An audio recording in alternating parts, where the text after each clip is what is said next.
Alright, so we're just going to go over how to tape your blade. For me, I like to tape my blade from the heel right to the toe, just to protect the blade because I'm on the ice quite a bit, and these beautiful sticks are pretty expensive. What I do is to take off the tape, there's a few little techniques. So I always grab it from the backhand side, right from the backhand. Should be like a little bit of a rip anyways, but what I'm doing is grabbing my thumb, just pulling it straight across the very top of it, and just peeling off layers, peeling off the layers of the backhand side first. And once I get all the way to the end, I can come over the top and get to the forehand side. And same thing, go from heel to the toe. You should, as long as your tape isn't too wet, and you taped your you just tried untaping your stick before you went on the ice, and it should be fairly easy to take off all this tape. So for me, once you get it all off, I actually use the sticky side of the tape that I used just to get off all these extra little layers, and you really want those off just because you want your blade really flush. You want it really smooth as well too. So I'll use the sticky side, and I'll actually just scrape it off different directions, just sort of smooth it over, just so that it gets nice and smooth. Do that all the way across the whole blade. Same thing on the toe. The smoother you can get it, the better. And I just use different parts of the used tape to get all that get all this remnants off. There you go, that's pretty good. So nice and smooth, and now it's ready to be retaped. Okay, so to tape the stick, for me, again, I always go from a heel right to toe, so I protect the entire blade.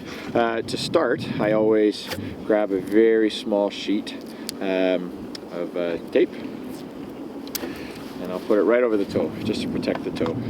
Start right in the middle, and just sort of smooth it over so that it's right down the middle of the tape. And I'll start from the toe and just sort of fold it over. There's some guys that are really picky, and they don't like these little bumps that I sort of have here, but I don't really mind. It doesn't mind too much. Normally when I'm taping it pretty quickly anyways. So I'll smooth it over the toe, just about that much, on the forehand and backhand side.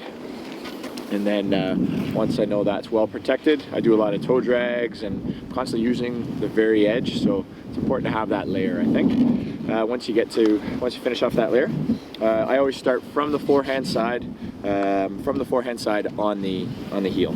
So to start, I'll grab one layer and just stick it over the backhand side, and I'll leave a little bit so that I can sort of curl it under.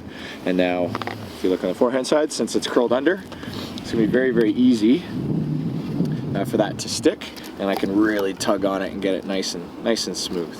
So for me, I'll do it on the forehand side.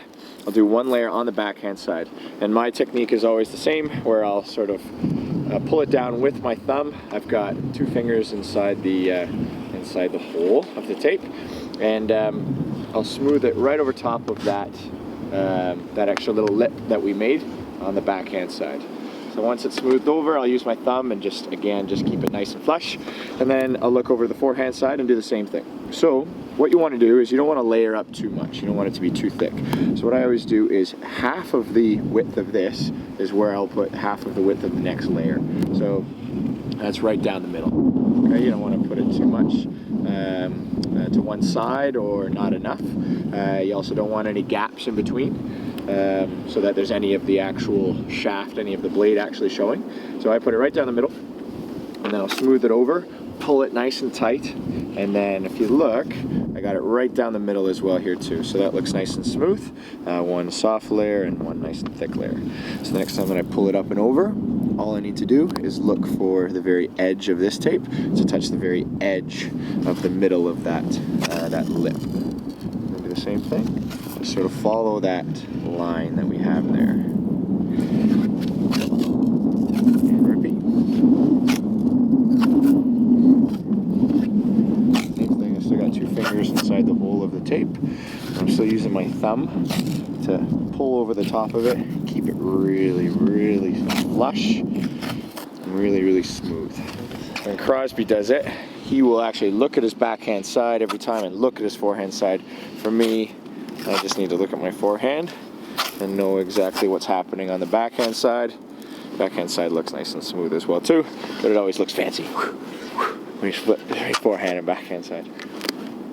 I made a mistake there, so if you ever made a mistake, just pick it up, pull it back over, keep it nice and smooth.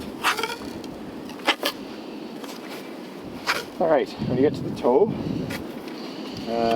we want to still keep it very, very flush, very smooth, so I start to actually smooth it over with my finger. And once I know that all the black is covered up from my blade, then all I need to do is smooth that last layer over the backhand side. And once I have it from there, I'll smooth it over and leave a little bit of space so that I can use this edge to curl it over the forehand side. And then since we have this little lip, some guys will actually use scissors and just cut it right off. For me, I fold it one way and then fold it back over the other, so it's still pretty smooth. Again, I'm not too picky, but there's guys that will actually carry scissors around in their bag, and that's a pretty normal thing. I think most pros do that. Most trainers do that. So there you go. Nice and smooth, nice and flush, nice and white. For me, I use white tape because I can see the puck a heck of a lot easier, but then that also means that the goalies can see it a lot easier too. So I recommend black, but if you're a crappy stick handler like me, then you might need the white tape.